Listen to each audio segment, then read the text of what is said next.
If everybody could just name off their name who's in attendance. Let's start Dave with Olson. Jason Tice. Chris Kalinsky. Dave Petoskey. Brian Keeps. Danny Walsh. Thank you. I'd like to open it up for public comment. Hearing none, we'll close the public comment. Can I get a motion to approve the meeting minutes from July 27th? Motion moved. Second. All in favor? Aye. Aye. Any opposed? No opposed. So I am going to turn it over to Brian for an update on the financial investments that the township has. Okay, as you see, we are remain invested in the Oakland County Local Government Investment Pool of close to $22 million. Currently, the pool, as of the end of September, is yielding 1.2%, and the maturity is 484 days. Secondly, we have acquired and are maintaining a ladder of T-bills, which are held by Fifth Third. In keeping with our T-bill ladder, we had a bond that matured at the end of September. That yielded 1%. And just to understanding of what's happened with T-bills, that was replaced with a T-bill that will mature on 3/31/24, which yields 4.271%. The current portfolio of T-bills is yielding 2.491, so almost 2.5%, and the duration is about 3/4 of a year. So that's where we're at with our T-bills, and we're going to continue along that buying portfolio as we move forward. Question, are you going to pull money as it comes due or from Oakland County and add it to the T-bills? Jason and I are looking at that. October and November, based on their maturities, it's thought that that's going to increase. So we're kind of monitoring that, but that we may be doing that as time goes on.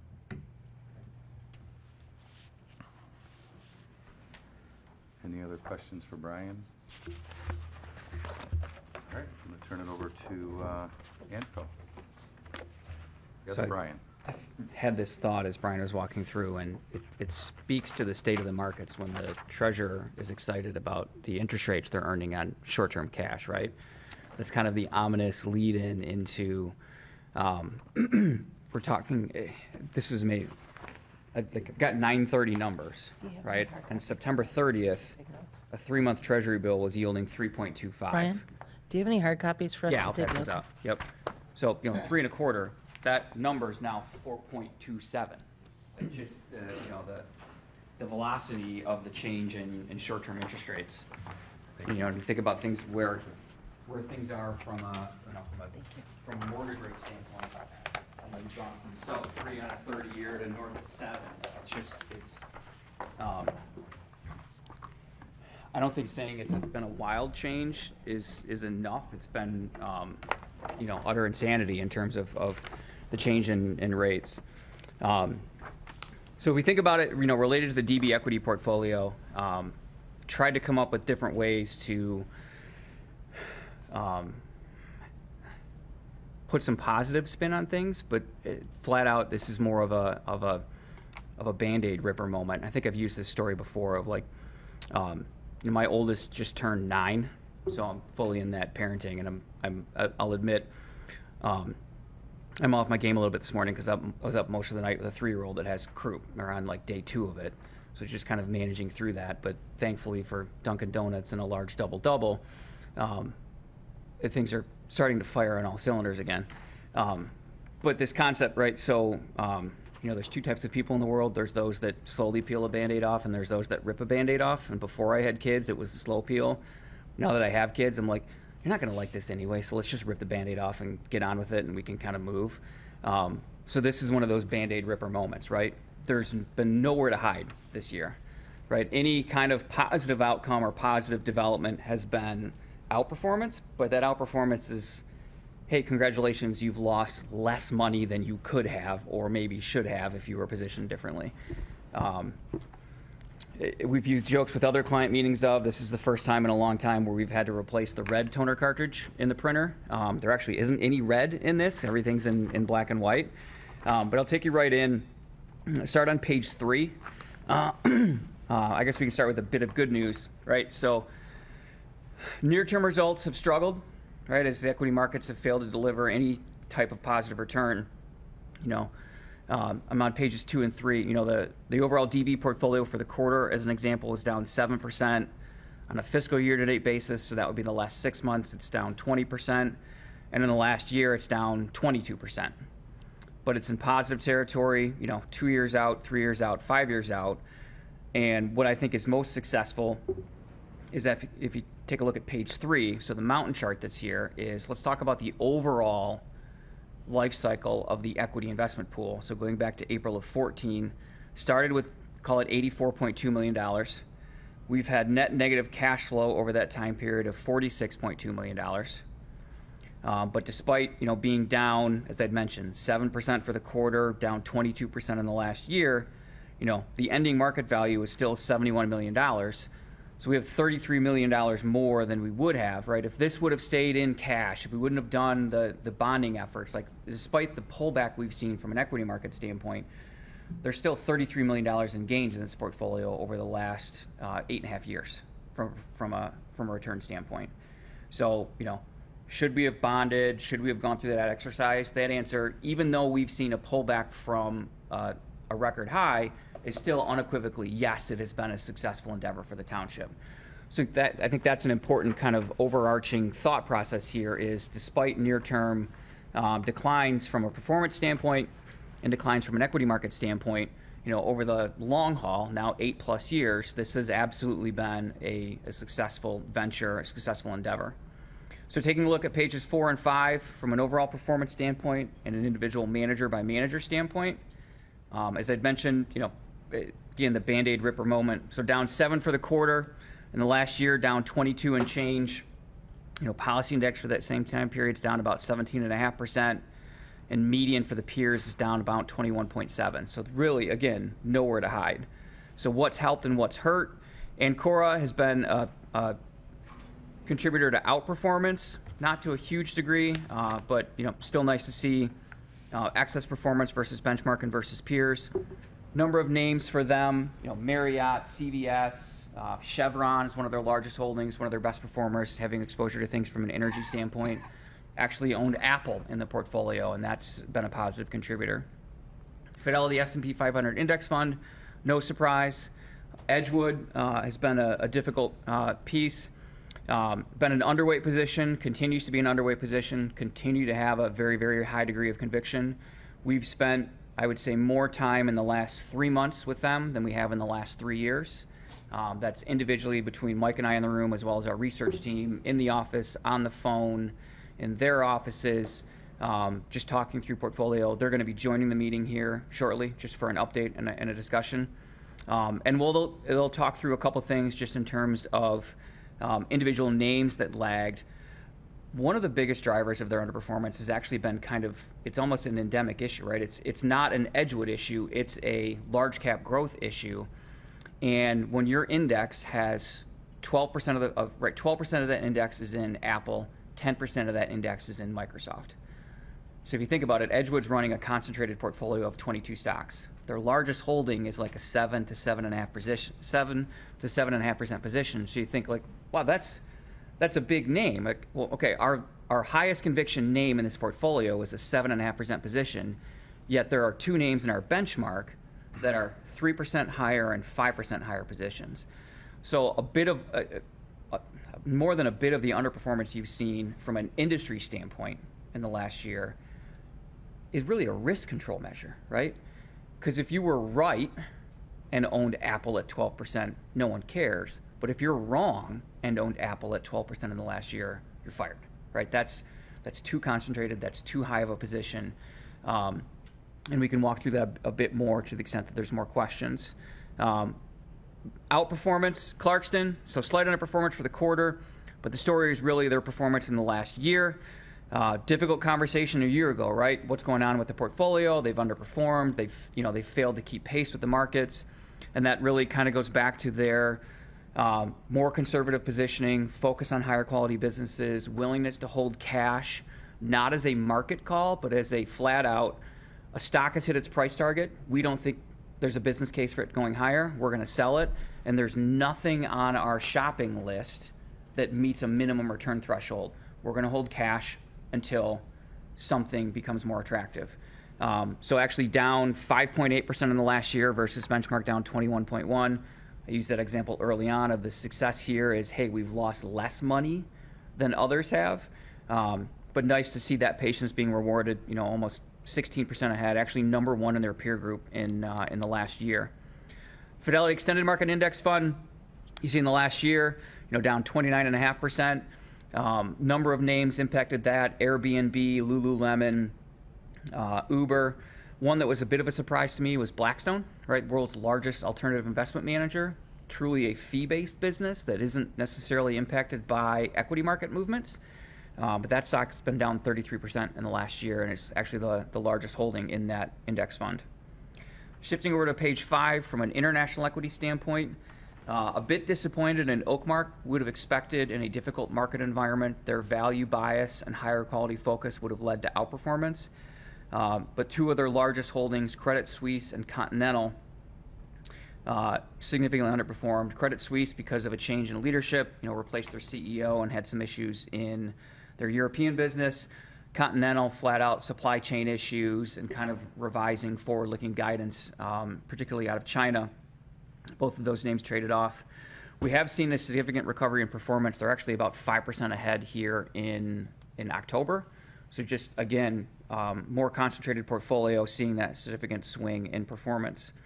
JP Morgan, slight outperformance for that emerging market portfolio, led by names like Mercado Libre, which I think of as the Amazon of Latin America. Continue to have more exposure here towards the Chinese consumer as China comes out of those COVID lockdown policies, like true, full, broad-scale lockdown, and instead more kind of individual, right? It's not cities being locked down, it's blocks being locked down. So a number of changes there from a consumer standpoint and kind of that reawakening and re-engagement from a spending standpoint. That's been a consistent theme we've seen across a number of managers. The one big success, the decision a year ago and earlier this year to shift a portion of the assets out of just the equity markets and into real estate has been a fabulous success. I'm happy this is the last piece on the page so we can end on a high note. Haven't seen third quarter numbers yet from TerraCap, but expect those to be positive. Principal up 1.7 for the quarter, up almost 15% since it was added back in January, February of this year. TerraCap, up 8 and change since it was added back in April of this year. And we actually expect to see distributions out of TerraCap. So all of these conversations around, things from a commercial real estate standpoint kind of seizing up. And we're seeing that with a number of open-ended managers where they're they're limiting redemptions and even pressing pause on new money coming in just to kind of reassess where things are from a market standpoint. TerraCap actually is under contract, I think, I know one for sure, possibly 3 different properties in their underlying portfolio. As an example, they have, I think it's a 265-unit apartment complex in Bonita, so just outside of Naples, that's closing here in the next couple weeks. So we're actually expecting to see a distribution from that TerraCap portfolio before year end. And they had actually had that available for sale, but we're waiting until they got, right, it needs to be 12 months and a day from a tax standpoint in terms of capital gains. But even in this environment, they're seeing their underlying properties actually being attractive sales opportunities. That was one thought, right? They're based in Naples. Other than tree-related damage, like no impact, power outage, but no impact from a storm standpoint.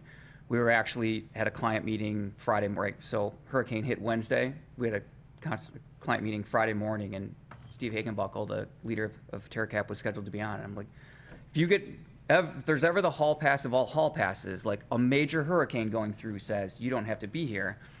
He said, no, we're good. But he's on via Zoom, and every 10 minutes it would glitch, and you knew that was the generator cycle of like resetting.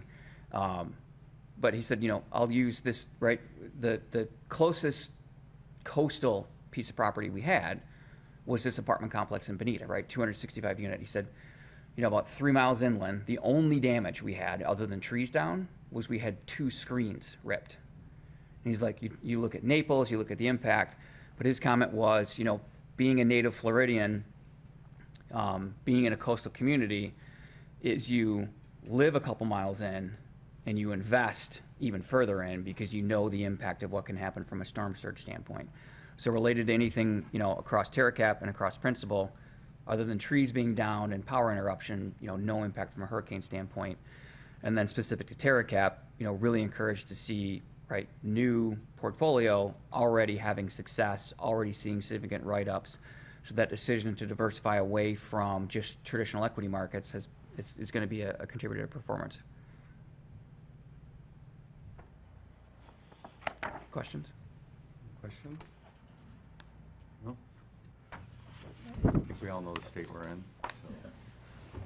When are we going to get out of it? November 9th. Can I use politics to evade the question? Start. Is that the political answer? We've seen a nice rally here, but recession, not recession. Like I personally thought we were in one, right? The idea of 2 consecutive quarters of, right, Q1's down, Q2 is down, but unemployment hasn't, right? The employment numbers haven't changed. I'd say we're in a recession. It's really based on where you are from an income standpoint. If you're lower income or kind of lower half of middle income, this is certainly a recessionary environment because of inflation. Wage growth hasn't kept up. I think we mentioned this before. Like there was a lot of celebration over the June-July jobs report where we added 500,000 jobs, but when you dug into it a little bit more, like 65% of the jobs added were second and third jobs. So it's like that's not the signs of a healthy job environment, right? Because that's those at the margin that are saying, I can't pay my rent, I can't pay my grocery bill, I can't pay my gas bill unless I go and pick up a second or third job. Not add another shift, but flat out go out and find another job. Q3 number, I haven't seen it yet, but it's projected to be pretty hot. So from a statistical standpoint, this is not a recession, but 20 to 30% decline in the equity markets, and an inversion in the 2s and 10s. Like this is the equity market saying there's a recession coming.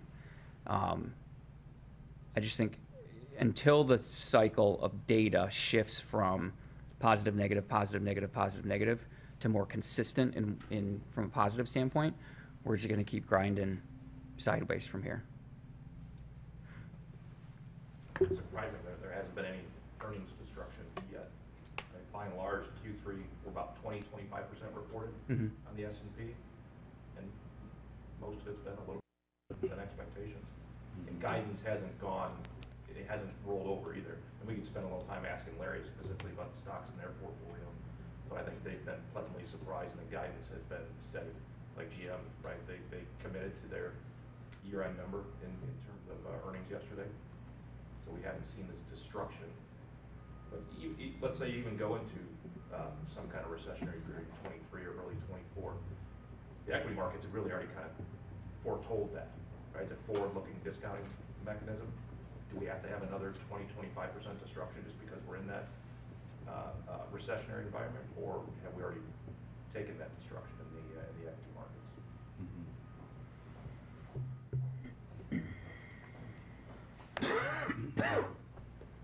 How are you connecting Edgewood? Should be in. Yeah.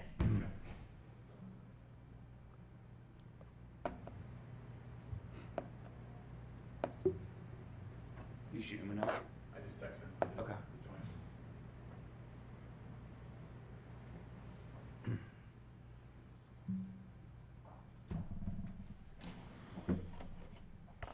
Thank you. Hi, good morning. How are you? Thank you. Good morning. How are you? Thank you. Appreciate it.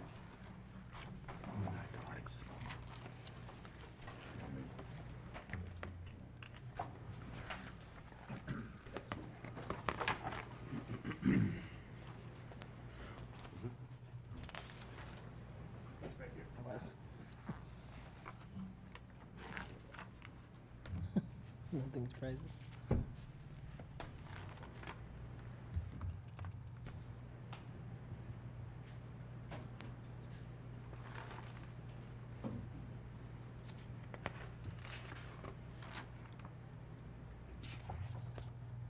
Give Larry a moment here to join, but Larry Creel is one of the partners and portfolio managers at Edgewood, has been with the firm now since 1997. So I thought Larry would be a good person for you to hear from directly. This has been a challenging year for growth. It's been a challenging year in particular for Edgewood.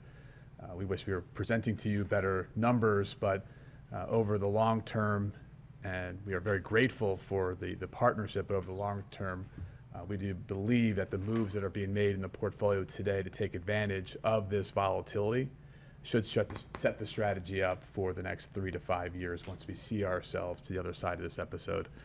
As Brian pointed out, nobody quite knows when that turn is going to occur. What Edgewood controls is their focus. So there's no other competing products, there's no other competing strategies. The focus of the entire firm, the 6 portfolio managers, the 6 analysts, it's all on this one 22 stock portfolio.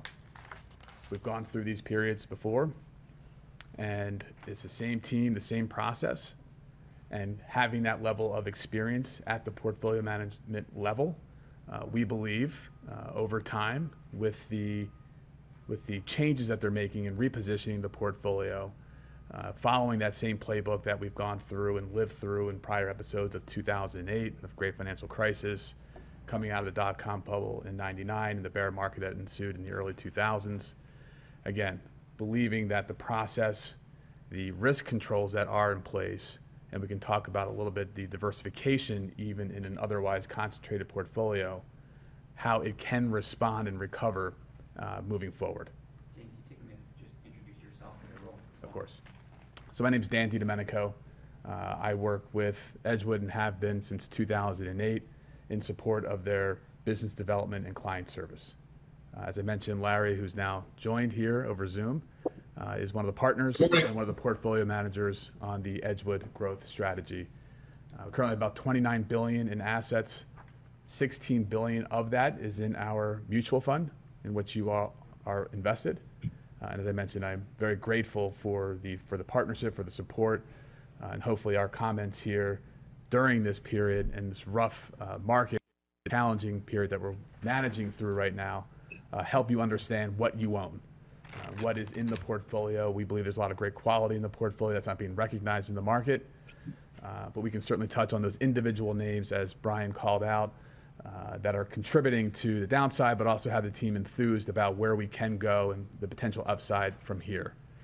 So from an agenda standpoint, we're happy to have Larry walk through some comments on current performance, but would it be helpful for us just to touch on and remind folks around our process and those risk controls that do exist here within the portfolio? Sure. So Larry, why don't we start there and just have you remind the committee here at Bloomfield Township of the process, in particular portfolio construction and the risk controls that you all are disciplined to following. Great. Thanks, Dan. Good morning, everyone. I don't know if you can see me. I can't see you, but I see the very nice Bloomfield Township logo. Larry, we can see you. You look okay. Good. Well, listen, I want to start with thanking you all for your support and apologies that I'm not there in person, and also, express the frustration, which I know you all have, but certainly we have with the recent performance. We have a solid 25-year track record, and I promise you we didn't take stupid pills overnight here. So it has been quite frustrating, and I'd say there are some things that we've addressed, as Dan mentioned, to make sure we come out of this best we can, and obviously get the performance back. And I think as Dan knows, and I've mentioned to Mike, I've spent pretty much since the 2 weeks before Labor Day on the road with a lot of our analyst team visiting your companies. And the reason for that, one is to get the younger analysts and I guess, myself away from the screen and staring at the red and just get back and check in with the businesses we own and an understanding of where they're going as we come out of this, big dislocation caused by, COVID and some obviously geopolitical issues as well. We do own, I'd say, the best businesses. You own the best businesses. They are very high quality companies. They're very competitive. They have, I'd say, some of the best management teams out there. And what's really important, and my crystal ball is no better than anybody else's as far as whether we're going into a recession or a deep recession or not. But these companies have very good balance sheets. They have the ability to self-finance their growth, which really just means, they don't have a lot of debt. They generate a lot of cash. There was a lot of free money and craziness out there in the last few years, and most of the competition that can access capital is in trouble, and you do not own that.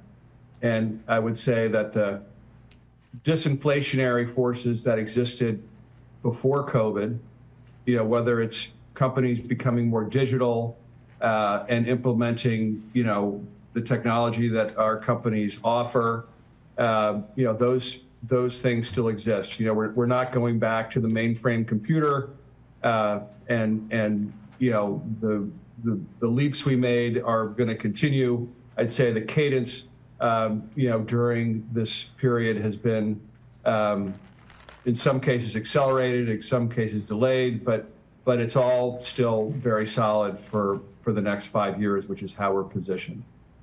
We have made some changes in the portfolio this year. We've sold 4 businesses and bought 3, and we're in the process right now of buying 1 new one. And I would say there were some issues in the ones we sold that were frustrating, but they're also just opportunities because everything is down a lot. So if you look at, this is going back a ways, but if you look at periods like 2002, 2008, 2009, our turnover picks up in those periods because the opportunity set for us gets bigger because the good, the good companies get thrown out with the bad. The market's not, doesn't discriminate against who's profitable and who's not. But as we come out of this, it's the profitable companies that gain share, that acquire, that customers consolidate and want to do businesses with the companies that are going to be around the most, and that is what you own. As a reminder, this is a team approach, and we can talk about all the risk controls we want, but the best risk control is every partner here, every decision maker here. The biggest portion of that we are privately owned. We are not owned by a bank or a third party. And everybody, that 90% of the equity is owned by the partners that run the firm, and their entire net worth basically is invested in this. So we are in there and fighting, hard to get this back. And obviously, we're as they say, we're eating our own cooking. So I don't want to go on too long. That's kind of a general overview. I know we're limited on time, and I'd really. Larry, why don't we spend a little bit of time, and I'll follow your direction to see if this is a good idea, but to spend on page 12 of the presentation, which is a good illustration of how the portfolio is diversified and segmented across 3 distinct growth buckets, and how that's a means of diversification within the strategy. But Larry, maybe spend us a few minutes just talking through why an equal allocation across these 3 growth buckets has worked over time. Yeah, so this is a good point, Dan, and I think of all the pages in the materials we send out, and as I'm sure anytime you look at a presentation book, everything's in there to make the manager or whatever someone's selling look good. But this is the one that really I think is the most important in the sense that it shows what we own, and it shows that you are diversified across different aspects of growth, and I think this is really important, particularly if we're in an inflationary period or inflation is a question even for the next several years, because all of our companies can grow their way out of this problem, inflation. And, as Dan mentioned, the first third of the portfolio, I would say, are more conservative, steady growth companies. There's a acronym, growth at a reasonable price, which is, I would say, what fits there. They are more defensive businesses. So, for example, an American Tower, which is, they produce the cell towers you see all over the place, big barriers to entry, recurring revenue, and very good end markets, right? We're all using our phones more, we're all using wireless communications more, and we expect that trend to continue. But it's not a very volatile business. It's pretty, straightforward. It's actually structured as a REIT, a real estate investment trust. Then we own businesses like Visa, which are in the middle, still, growing faster, maybe a little more expensive, but, every company on this page is a dominant player in their respective markets. And the last third of the portfolio are very high growth companies. For example, Chipotle or Illumina. Illumina is a gene sequencing company, which, basically is the tool set that takes DNA from anything and breaks it down into code so that software developers can find new cures for cancer or figure out how to grow crops or, more efficiently and that type of thing. So, but those tend to be faster growing, higher multiple, meaning, more expensive companies, frankly, which if you look at our performance since, essentially November of last year, those are the companies that have come down the most as interest rates have gone from 0 to 4%. All of these companies have operated in 4% interest rates before, but that adjustment period, which was a big shock to the system, as we know, and we didn't see it coming, and I think the stimulus also had some impact on that. But I guess we can call it a reset. But as I mentioned at the beginning, the trends of in Illumina's case, since I use it as an example, healthcare and genetic sequencing and the kind of evolution in biology is just getting started. And this is something that you own. And, I don't think it's around for the next few years. It's around for the next decade or more. And this is the main tool set that, really kind of people need to use to continue to operate in that business. So we keep those each of those buckets kind of perform. One performs more defensively in a market, which, frankly, the more defensive companies have done better, and the more offensive companies have done worse. But we want to make sure that your capital is allocated evenly across those segments, those buckets, if you will, so that when the market turns, and it will, that we have upside to capture, which our feeling is pretty confident in the sense that the companies that take us out of this are the ones in the last tier. Some in the second, but definitely the ones in the last tier. So that covers a lot of the process and philosophy, and obviously if there's kind of company specific questions, I'm always happy to ask, but that gives you a little bit of an idea of how we allocate your capital. Larry, I think another good topic to cover within the risk controls is talking through the sell discipline, because clearly we've had a number of companies in the portfolio that have underperformed on an absolute and relative basis. Maybe talk through the sell discipline at Edgewood as just a good point within that team decision-making process, how you look at companies that may be disappointing on a relative basis. Yeah, great. And I'd say this is a differentiator for us. As a manager, this is something we've had in place for a while, and I think it does differentiate us in the process versus others. So it is a team approach to buy new business. So we only own 22 companies. If we want to buy a new one, everybody has to agree, but something has to be sold when we buy the new one. So that's kind of one way of making a spot in the portfolio. The other way is what Dan mentioned, which is, and we'll go back to American Tower, the cell tower company as an example. We've been a shareholder, various different position size, but we've been a shareholder for about 15 years of American Tower. And obviously, you don't want to rest on your laurels and think everything's okay. And we want to make sure if something goes wrong, just because we've owned it for so long and the person that follows it knows management and maybe there's some pride of authorship and ego in that and they don't want to sell if something goes wrong. What we've put in place is if there's 2 earnings quarters of disappointments where they report earnings and it's less than what we thought, and that happens twice, or if the stock price is down relative to its competitors, or if there's a major change in industry fundamentals. There's a new competitor with lower pricing, or cell tower technologies becoming less relevant because you can do things from a satellite. What happens if any one of those 3 things happens is the person that's in charge of that business loses their coverage and loses their vote. And I think, as I mentioned, to buy something, we need a unanimous vote. To sell something, in this case, the person that had a vote that covered it loses it. We reassess it, we re-underwrite it, which happened with Netflix recently, and I was reassigned it from the person that covered it. And then we say, okay, if we didn't own it today, would we buy it? And then we have to vote again. But the person that did cover it doesn't get to vote. So it prevents, listen,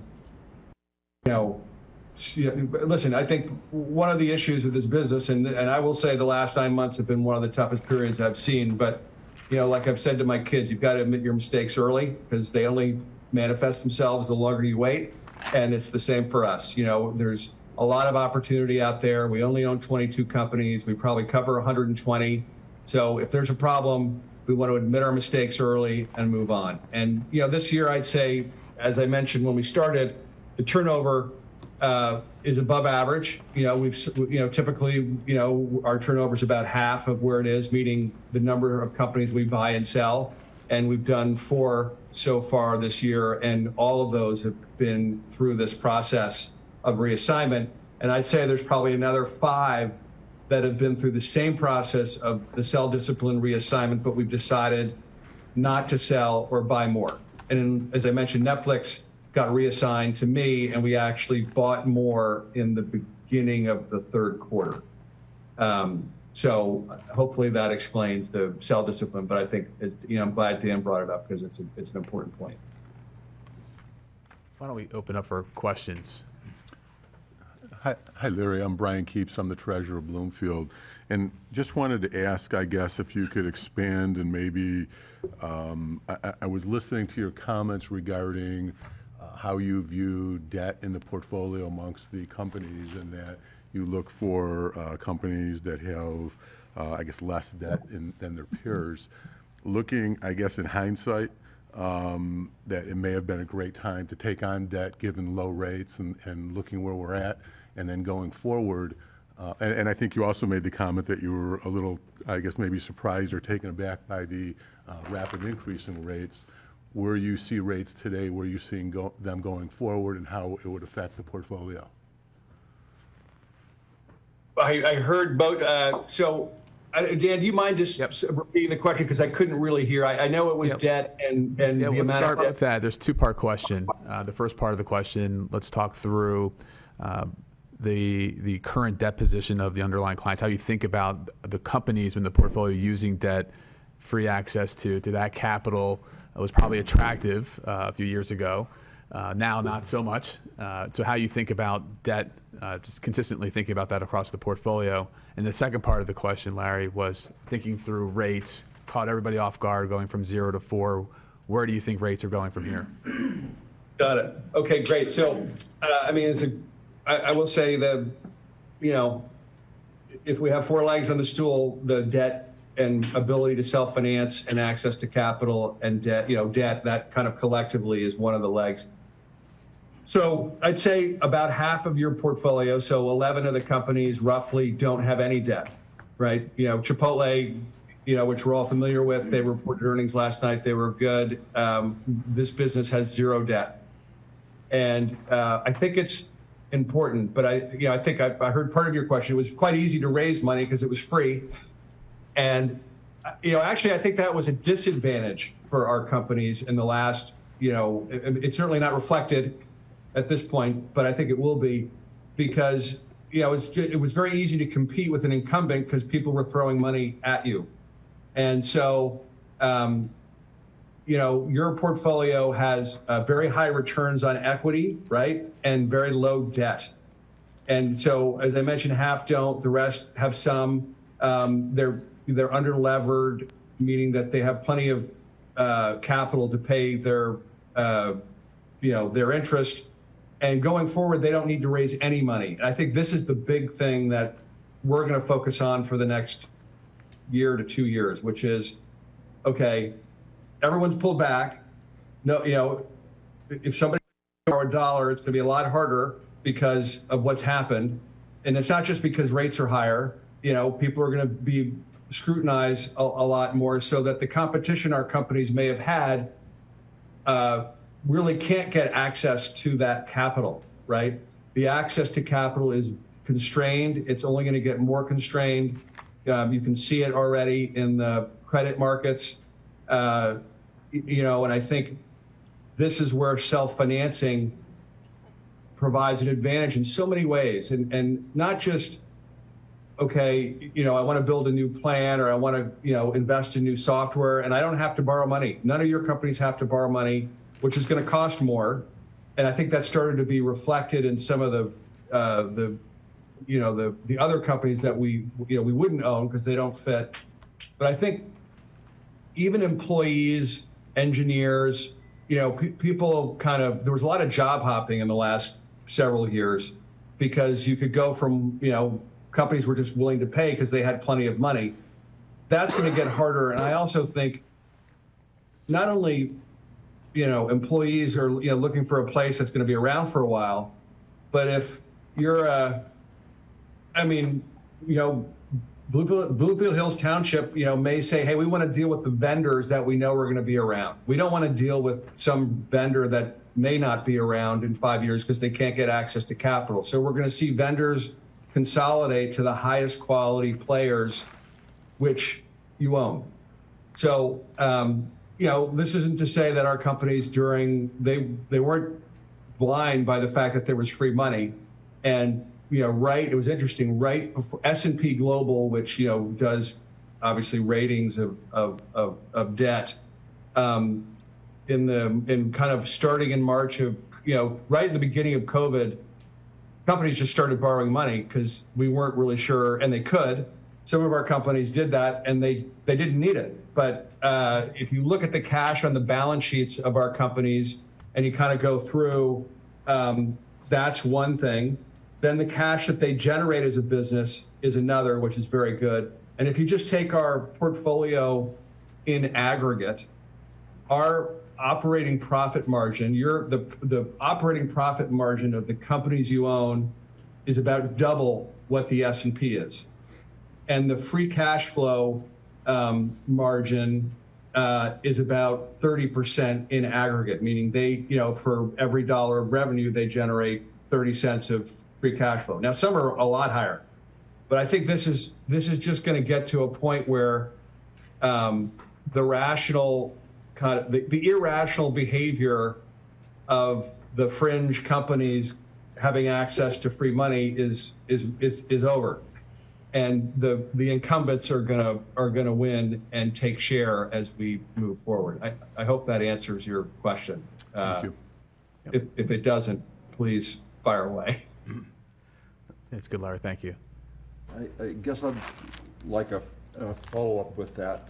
And I haven't been around for the whole history, but as I've looked through last year, as I've seen things, there obviously is, as you're looking, there is a higher risk for a smaller company like this that is doing this. The criteria sound correct, but I haven't seen.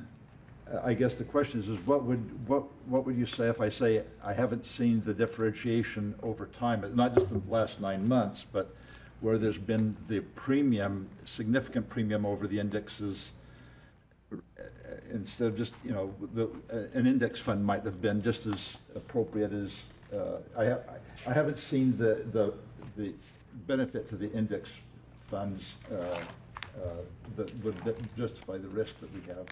from a return Yeah, perspective. a little bit of a critical question, but I just I want understand. to understand a little bit more history. Where's been the payoff?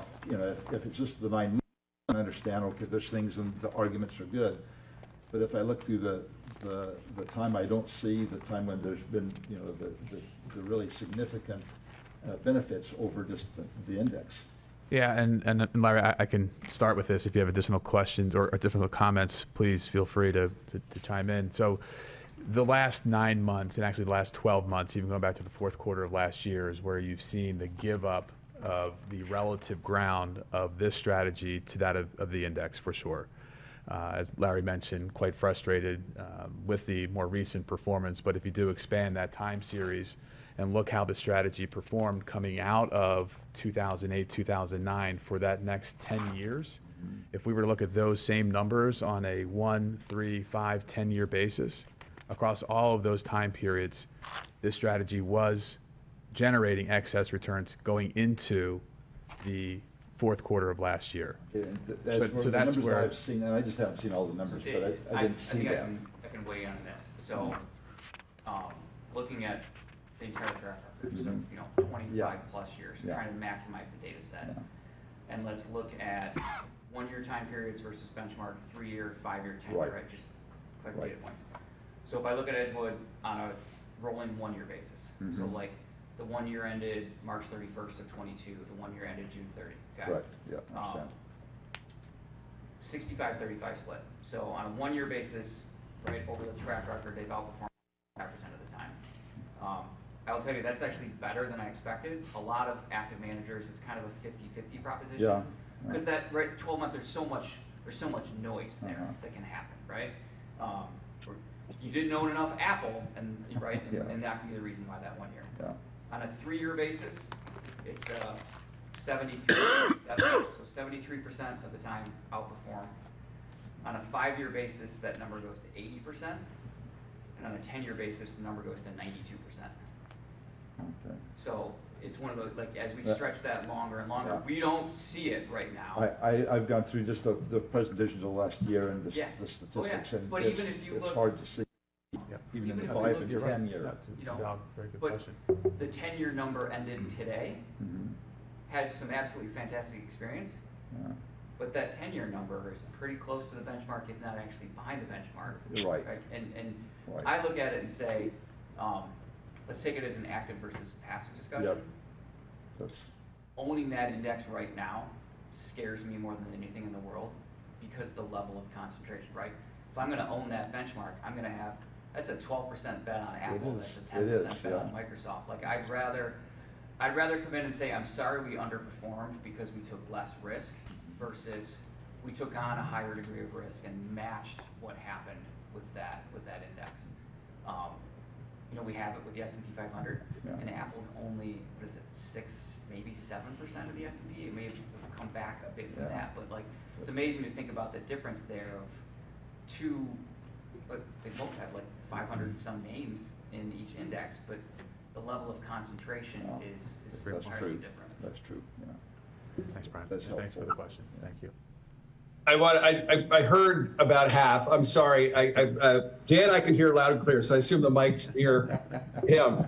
But listen, this is a good question, and you know, I heard most of it. Yeah, you know, if you go back to before this, the last 9 months, we were ahead for, you know, pick a time period. We were well ahead of the indices and all of the indices, and it looks like we took stupid pills over the last 9 months, as I said before.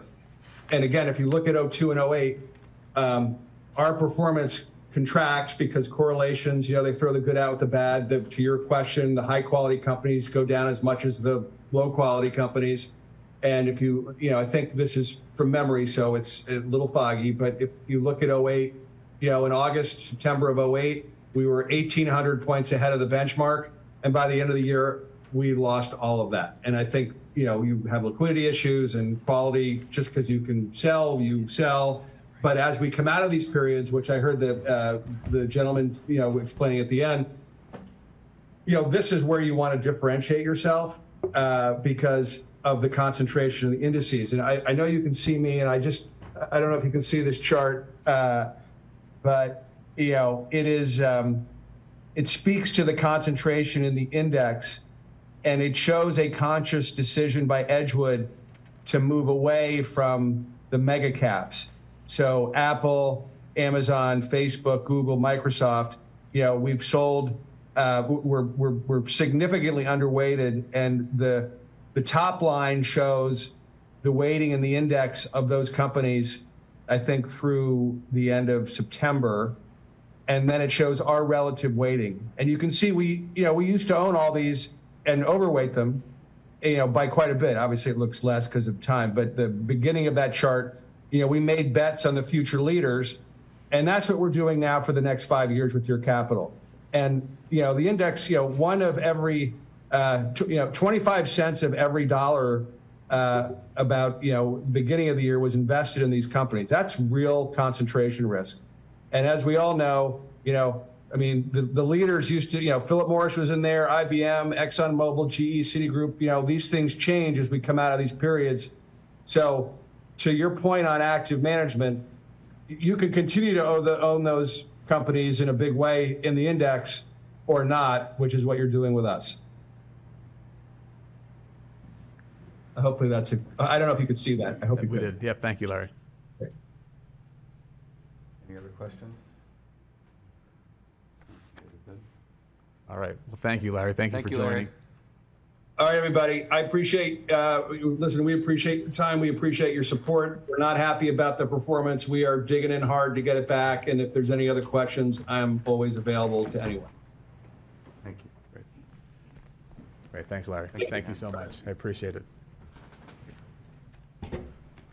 Rob, we're going to bring you up on the defined contribution.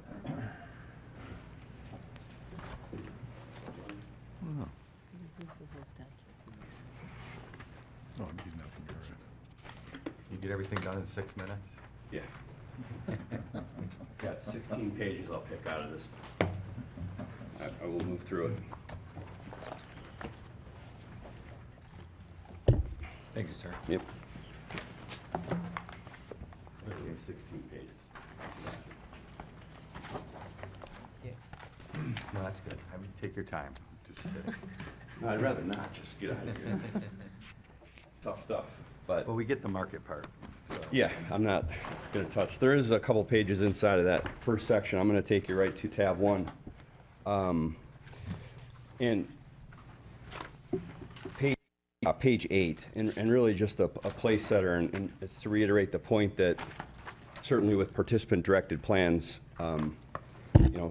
we're not in control of where participants are putting their money. We're offering education, of course, and from the DOL perspective and plan governance, they know we can't control the markets, but what we can control is a process, systematic process, documenting the process, and all these pillars of oversight are woven into what we do throughout the year as it relates to the plan and then the participants. So I just want to make that point. Somewhat related, somewhat braggadocious on page 12. Just sometimes this is good to share with your participants or your team members. We were recognized again in a ranking by Wall Street Journal and Barron's as a top institutional consulting firm, and certainly assets under management are part of that measure, but it also speaks to the depth and breadth of our bench. Ed Schwartz, our president, is currently serving on his second stint in the ENRISA Advisory Council, so he's got a good ear to the railroad tracks as it relates to the Department of Labor. He's been in these working groups throughout the year. I'm going to move into tab 2, page 14, and I wanted to start with a recap of year-to-date education opportunities. And what I was going to mention, you see this volatility in the markets, and no one likes looking at their statements. And but I think the township, my work with Elizabeth Parrott, from a coordinating standpoint, in conjunction with Empower, the record keeper for the 401A, 457, and then Avabin, the record keeper administrator on the RHS plan, you lean into these moments. And so in addition to the individual consultations that I've facilitated throughout the year. So far, there's been 57 qualified consultations, and those are high-quality touches, I would say. On average, I don't rush anybody, meet them where they're at. Sometimes it's budgeting questions. Sometimes it's encouraging some additional deferrals, but oftentimes those are an hour or so of good, high-quality meetings. But in addition to the individual touches, we've had several days of on-site group meetings. In this very room, early morning roll call at the police department, and then with the fire department, hitting all the shifts. And again, just staying in front of folks and walking them through them and helping them understand what we're seeing in the markets. And I think that goes a long way to setting aside some of the anxiety when they're looking at their statements. There's a couple slides in there behind, just by way of example, page 17, page 18, I actually put some schematics together just to show people, okay, when you have this increase in rates, from a mathematical standpoint, what does it do to the existing bond prices? And what does it do to the stock valuations? So just showing them mathematically that what happens to these financial instruments from a valuation standpoint. Again, just trying to provide more information, helping remove some of that anxiety. I know that's a busy slide, but those are some of the efforts that went on in those group meetings that took place at the township. Moving ahead, well, I guess, are there questions on the education side? Okay. Inside of tab 3 on page 22, you'll see an aggregate total of the 401A 457 lower right portion of that page. So $40.5 million in plan assets across those two plans. And then you see inflows and outflows box score down at the bottom. Pages 23 and 24 show the individual split, 401A versus 457. So the individual breakdown there.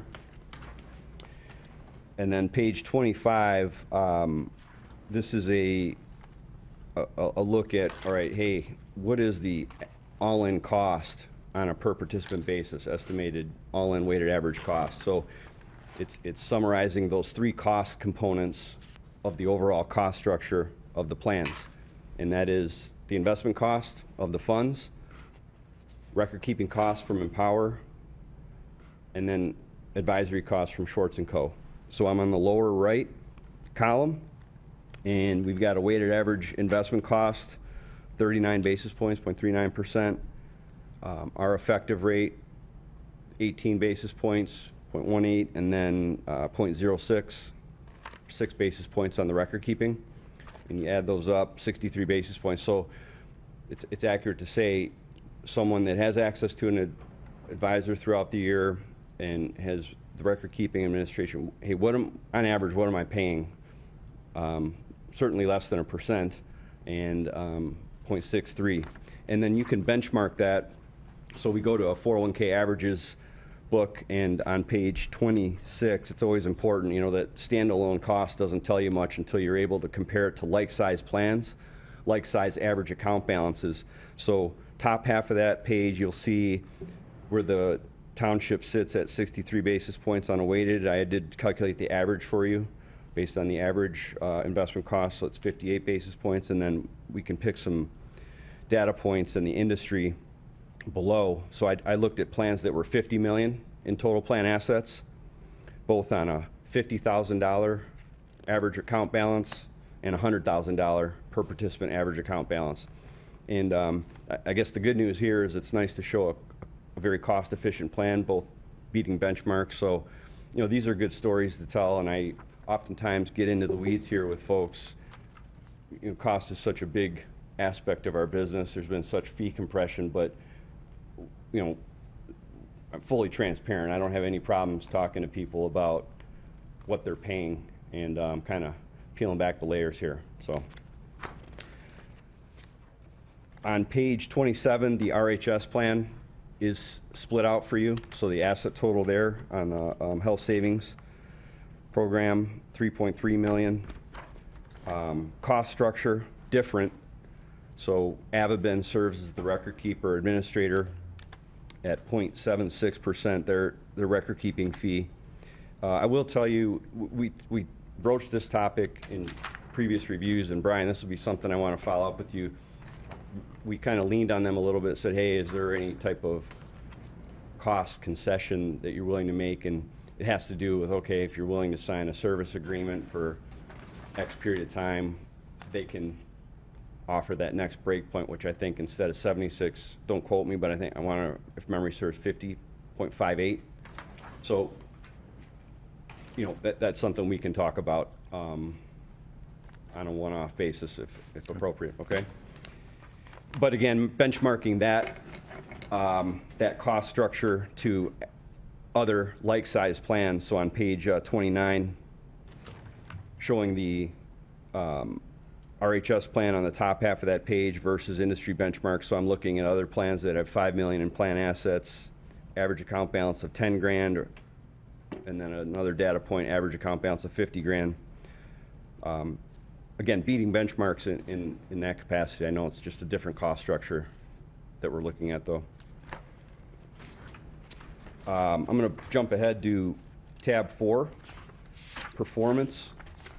The first couple pages in that page 33 and 34 just show the high-level look at the fund lineup. So you'll see a very robust fund lineup, 29 individual investment options, and then a suite of target date funds. So there's every opportunity for folks to be well diversified within their portfolios. And I think, interestingly, on pages 25 and 26, or I'm sorry, 35 and 36, I know this is a little unique type of analysis. These are participant-driven accounts, but when we look at, hey, 30,000-foot view, what has been the aggregate plan level internal rate of return going back through history, and can you benchmark that IRR versus some appropriate industry benchmarks? So going back to 2011, I'm on page 5 right now, and looking at the 401A, we were able to calculate a weighted average plan level return on an annual basis, and we spread that against Fidelity provides us with benchmark returns for their universe of $100 to $500 or $500 million plans, so they're large market, and then Vanguard has their own universe of record kept plans, around 1,400 plans that they record keep, and they provide us annual returns for those plans, and we were able to kind of compare and calculate an IRR. And so on a 401A basis, you'll see a pretty solid outperformance plan versus benchmarks. And I fact-checked this. I went back into two individual accounts just to kind of run a personal IRR for folks, and that it foots. So a 12% average annual return over the last decade or so. Again, this is through the end of last year. We get this updated on an annual basis, but I think that's a very healthy number. You know that plan is firing on all cylinders, both from cost, performance, education standpoint. So it's good to see that. And then on the 401A or 457 on page 30, a little bit different outcome, but still solid in the sense that it's beating benchmarks. And that has everything to do with the history of that plan. Assets typically have been more conservatively invested. There's been heavier use of the cash equivalent option. So over the long run, that's been a little bit of a lag on performance versus the 401A that's a little more risk on. 37, the outgrowth of what we just reviewed very quickly, solid participant education offered throughout the year. People have access to it, they know it. Solid cost structures, very cost efficient, and then solid from a high level performance aspect. So the outgrowth of that is what you're seeing on this summary of Rex page, where top half, hey, majority of these funds are checking the box right now, even in light of the volatility we're seeing when you stack them against category peer group and indices. They're meeting or exceeding expectations at this point. And we've got a couple stumbling. So I added them to a quote-unquote watch list. Doesn't mean bad funds blow them out, but certainly there's some underlying reasons why they're stumbling. And then there's a current fund change in process, noted down at the bottom there, the small cap value fund.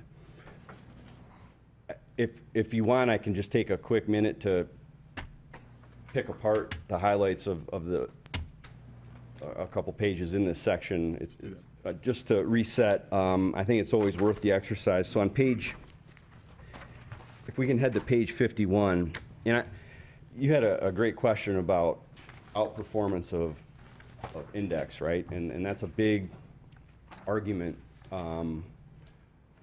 big talking point, and a big piece of discussion in a lot of boardrooms. And another way you can kind of assess that is just looking at like what they call alpha score of a fund. So it's a risk-adjusted measure, right? And so I thought this would be a good example. On page 51, we're looking at the large cap growth option in the fund lineup, JP Morgan large cap growth. And on the top row, you'll see performance spread. The shaded, it's shaded blue for the 401A, 457 assets, and shaded brown for the RHS, the retirement health savings, just to differentiate there. And as you move across, you'll see those risk measures. So beta score on the JP Morgan large cap growth, and then the alpha score. And that alpha score is basically saying, all right, positive alpha is good. And it's basically saying, okay, given the level of risk an investor's taking over time, are you being rewarded for that risk? And when you see high positive alpha, that's just a very good indicator that that fund manager is making good stock selections, good sector allocations, and rewarding investors for the level of risk. So you're nodding your head, so you're well versed in this arena, but I just thought that would be another good measure for you to see from a historical basis. So this example you're seeing on this page, obviously I cherry picked it, but when you look at the quintile ranks down at the bottom row, how that fund is stacking up versus category on just a raw performance basis, when you see ones and twos across all time frames, it's doing its job. Consistently outperforming category peers, and we like to see that. Regarding a couple of the funds that are what I call stumbling, if I can draw your attention to page 58. These are global options, so we have American Funds Capital World and then Invesco Global. American Funds Capital World's a little more value-oriented type of global option, 60-40 split, roughly, international to domestic holdings in that portfolio, and then Invesco Global. And you'll see Global from a quintile basis down at that bottom row of data, doing okay on a 10-year, holding its own, but falling off in recent time frames. And you peel back the onion a little bit under the portfolio, and it's truly a story of what it doesn't own currently. So as an example, I inserted a screenshot of sector weightings of the fund versus category, and I highlighted a couple of notable observations. So energy doesn't have any holdings in energy sector versus category of average 2% weighting.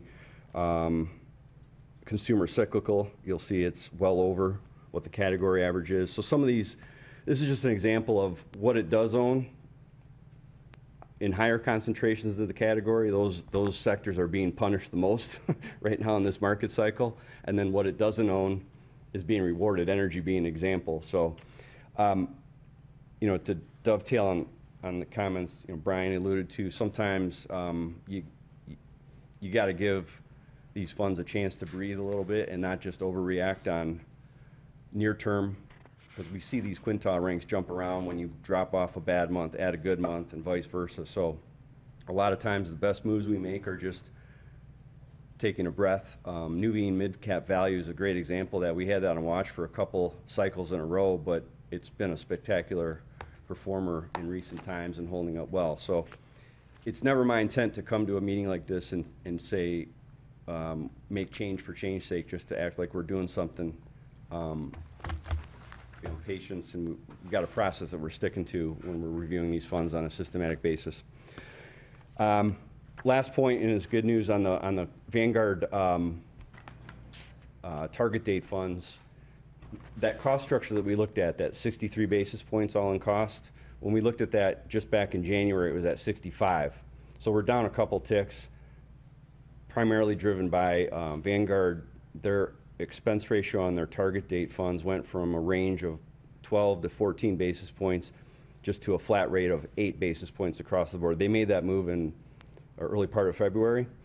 So the participants, if they default into a fund option in the plan, they don't pick any investment options on their own, they default into those Vanguard target date a vintage that lines up with their age 65, and they're a very good, low cost, well diversified default option for the plan. So how did I do? Perfect. All right. I don't want to rush anybody. If you have any I don't want questions. you to rush it either. No, those are all good points. But from my standard, is there anything? No, I just want to say, we, as it states on the report, we, Janice Henderson, small cap value, was on our watch list. We have replaced that, and that is in progress with DFA US targeted value. It's a small cap value. Yeah, that'll be effective November 15th, and DFA is a lower cost, and hindsight's 2020, but from a historical perspective, it's stacking up well versus on performance right now too, but lower cost, so that's always a good thing. So. And plan participants have been notified, and those will automatically map into from Janice to DFA. Yeah, I really appreciate the opportunity to be here today. It's good seeing everybody. Any questions for Rob before? No, and thank you. I mean, I think to your comment, the biggest part of this is the education and making sure people are, not panicked and doing the right things moving forward. So that's probably the biggest piece of Yeah, this. if they get sick of talking to me, there's always guys, other people at our office that they can talk to too. So that's another good bonus. So, all right. Thank you for coming in. Yeah, appreciate it. Thanks. Good update. All right, the next meeting is set for January 25th. It's in my schedule. Okay, well- Yeah, I'm not ending anything. We still have new business and. Let me jump in on the next quarterly meeting. We are going to move that date from January 25th. Great. We'll coordinate with the members to see what's best, but there is going to be some conflict with our administration in terms of some internal meetings. That's also our year-end meeting. So typically, we actually do hold that further off, sometimes into February, to be able to receive the year-end reports and be able to analyze that. So that'll be, stay tuned for the next date. Don't judge me when I'm here on the 25th. You're always judged. Any new business from anybody? Hearing none? Karen, boy.